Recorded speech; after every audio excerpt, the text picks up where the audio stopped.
पूजनीय संतगण, साध्वी जी, मैं मंचासीन समस्त महानुभाव ग्रामवासियों, आज गोपाष्टमी के इस पावन पर्व पर, जिसमें श्री कृष्ण भगवान गोचारण के लिए जिन्होंने अपना प्रारंभ किया, आज से नंगे पांव श्री कृष्ण भगवान गए, इन सब कथा को बताने की आवश्यकता है नहीं। और गौ माता, भारतीय गौ माता, देसी गौ माता हमारे लिए कितनी महत्वपूर्ण है, इसे भी आप सब लोगों के सामने बताने की विशेष आवश्यकता है नहीं। मुझसे अभी मंच से संचालक महोदय ने जो पूछा था वो मैं आऊंगा। उसके पहले थोड़ा सा राष्ट्रीय स्वयंसेवक संघ, विश्व हिंदू परिषद ने क्या किया गौ माता के लिए, उस पर थोड़ा सा मैं बताने का प्रयास करता हूँ। क्योंकि हमारी संस्कृति के साथ में गौ माता, हमारी सभ्यता के साथ में गौ माता कितनी जुड़ी हुई है, ये तो हमें आने में थोड़ी विलंब हो गई, उसके लिए भी क्षमा चाहता हूँ। तो तब तक आप सबकी चर्चा हो गई होगी, आप लोग सब जानते हैं, प्रतिवर्ष यहाँ आते हैं तो निश्चित रूप से जानते हैं। जब भी कोई विदेशी आक्रांता किसी दूसरे देश के ऊपर आकर आक्रमण करता है और उस पूरे देश को अपने पराधीन कर लेना चाहता है, तो वो केवल संसाधनों को अपने अधीन कर लेता है, लेकिन वहां के लोगों के दिलों को नहीं जीत पाता, तो उसका शासन बहुत अधिक समय तक टिकने वाला होता नहीं है, जैसा भारतवर्ष में भी नहीं हुआ। हाँ, उन्होंने यदि ईरान में किया तो 80 साल के अंदर पूरे के पूरे जो भी वहां पे पर्सन्स थे उन सब का धर्म परिवर्तित करके इस्लाम बना दिया।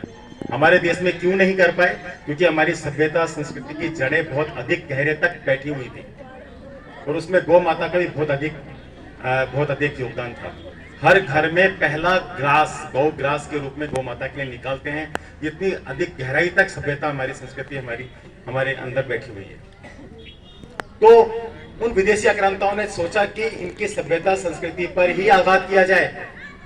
उसके लिए विद्यालय, जो आज की स्थिति में विद्यालय चल रहे हैं, इसी प्रकार के विद्यालय नहीं थे पहले। मंदिर में, मठों के अंदर शिक्षा देने का कार्य होता था।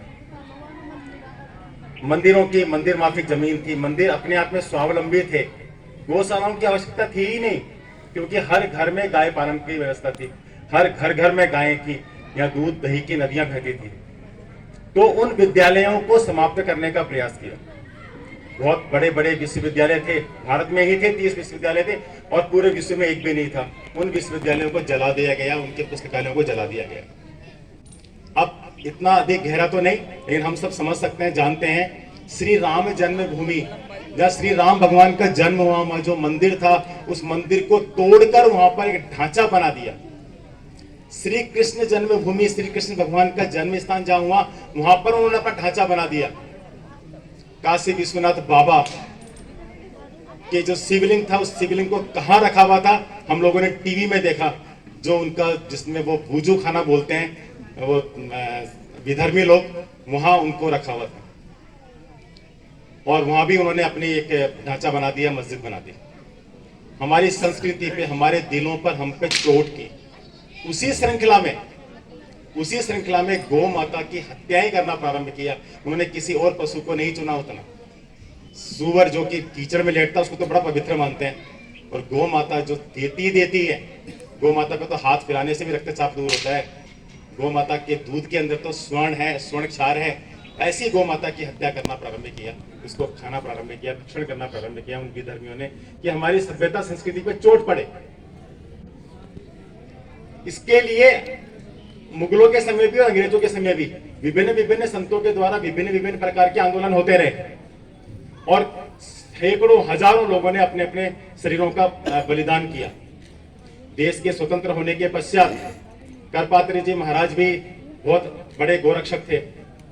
तत्कालीन जो सरकार थी, उसमें एक चुनाव होने वाले थे 65 में संभवतः, तो उन्होंने उस वक्त की जो कांग्रेस की नेत्री थी इंदिरा गांधी जी, उनसे कहा, हम आपका पक्ष लेंगे, परंतु जब आपकी सरकार बन जाए तो गो हत्या पे रोक लगनी चाहिए पूरे देश में।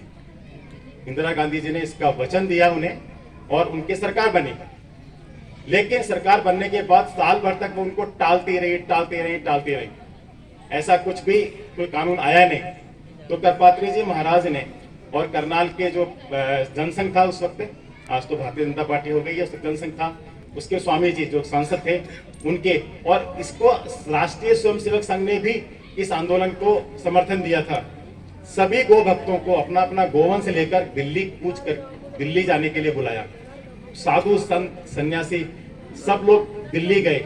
दिल्ली में संसद का घेराव करना था और संसद का घेराव करने के पश्चात उनसे मनवाना था इस बात को कि गो हत्या पे रोक लगे। गोपाष्टमी का दिन था, आज का ही दिन था, लेकिन दिनांक 7 नवंबर 1966 हजारों लाखों गो भक्त दिल्ली के अंदर संसद को घेरने के लिए पहुंच गए थे और उस वक्त की तत्कालीन सरकार ने इन निहत्थे गो भक्तों के ऊपर गोलीबारी करने के आदेश दे दिए। सरकारी आंकड़े बोलते हैं मात्र 10। करपात्री जी महाराज और अन्य साधु संतों ने जो समूह को उठाया तो 374, और बाद में कुछ लोग घायल हुए, हजारों लोग, और हजारों लोग जो घायल हुए वो बात उस दिन 2 दिन बाद, 4 दिन बाद, 10 दिन बाद, 20 दिन बाद गांव जाकर भी तो चले गए होंगे। ऐसे करके हजारों गो भक्तों की हत्या की गई, वो भी था समय। तो करपात्री जी महाराज ने रुष्ट होकर श्राप दिया, तत्कालीन सरकार को श्राप दिया, तुम्हारे समूल वंश का नाश होगा, गो माता तुम्हारे समूल वंश का नाश करेगी। तो हम जानते हैं कि उनके बेटे संजय गांधी जी, राजीव गांधी जी की भी अकाल मृत्यु हुई। और देखिए विधि का विधान, संयोग देखिए, 31 अक्टूबर 1984 वो भी गोपाष्टमी का दिन था, जिस दिन इंदिरा गांधी की उसी प्रकार गोलियां मारकर इस प्रकार की उनकी भी हत्या की गई। तो मैं नहीं कहता कि करपात्री जी महाराज के श्राप के कारण ही हुआ होगा ये, लेकिन संयोग था ये। इस प्रकार से ये विभिन्न समय विभिन्न प्रकार आंदोलन होते रहे। अभी हमारे सम्माननीय माननीय जुगल किशोर जी भाई साहब ने बताया 50 लाख से अधिक गोवंश को हत्या होने से बचाया विश्व हिंदू परिषद के बजरंग दल के गोरक्षकों ने। और लगातार हरियाणा में देखिए, मेवात क्षेत्र में देखिए, पूरे में आप गो रक्षक किस प्रकार से गो तस्करों से गायों को छुड़ा रहे हैं और किस प्रकार से गोवंश को बचा रहे हैं। तो ये सब काम करने में लगे हैं। आजकल विश्व हिंदू परिषद, वैसे मैं